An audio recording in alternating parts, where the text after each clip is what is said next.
Sometimes, the most exhausted woman in marriage is the one who never complains. And if you have been feeling emotionally tired, disconnected, constantly overwhelmed in your marriage without fully understanding why, this conversation may explain what you have been carrying silently for years. Because many women are not just physically tired, they are emotionally responsible for everything. And nobody talks about what that does to a person. You wake up thinking about everything: the children, the atmosphere in the house, the emotions of your husband, the tension nobody is addressing, the things that need to be remembered, the conversations that need to happen. Even when nobody asks you to carry it, you carry it anyway. And after a while, you stop feeling like a woman who is loved. You start feeling like a woman managing everyone's emotional survivor. Here is the painful part I'm going to tell you. Many women don't even realize this is what is draining them, because emotional labor is invisible. You can't see it. Nobody claps for it. Nobody notices it. Nobody says, "You look tired," from carrying everyone emotionally. It's invisible, but your mind feels it. Your heart feels it. Your body feels it. Here is the part nobody tells you. You can love your marriage and still feel emotionally exhausted inside it. Both can be true. Most people think emotional labor is just doing too much. It's deeper than that.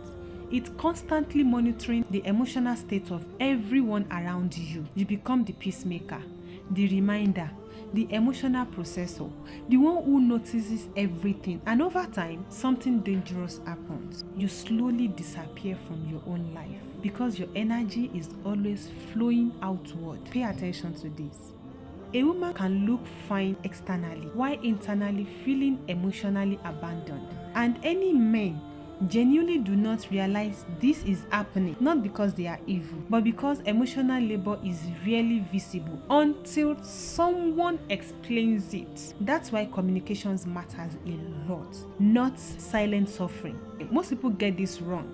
Being strong is not the same thing as being emotionally healthy. This is where things change. Many women slowly lose themselves in marriage because they stop checking in with their own emotional needs. They become needed by everyone but connected to nobody, including themselves. And eventually, resentment quietly starts to grow. Not always anger, sometimes just sadness, disconnection, numbness, a quiet thought that says, "I don't even know who I am anymore." And if that feeling stays ignored for too long, a woman may start feeling guilty for needing rest, space, affection, or understanding, as if her emotional needs are too much. But they are not too much.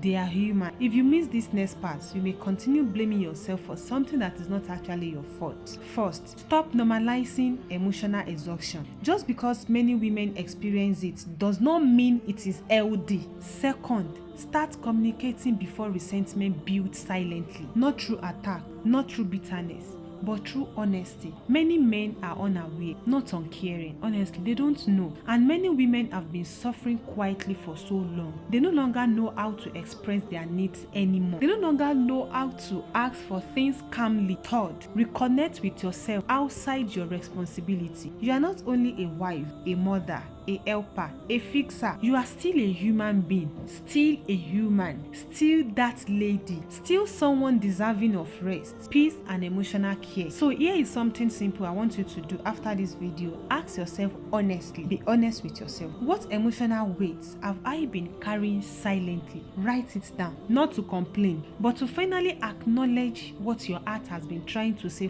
for a long time. Awareness is where healing begins. And if this conversation makes you feel seen, subscribe to HeartTalk with Maryam. Like HeartTalk with Maryam. Share HeartTalk with Maryam with somebody. Every week, we have honest conversations about emotional healing, marriage, identity, purpose, and learning how to live better without losing yourself.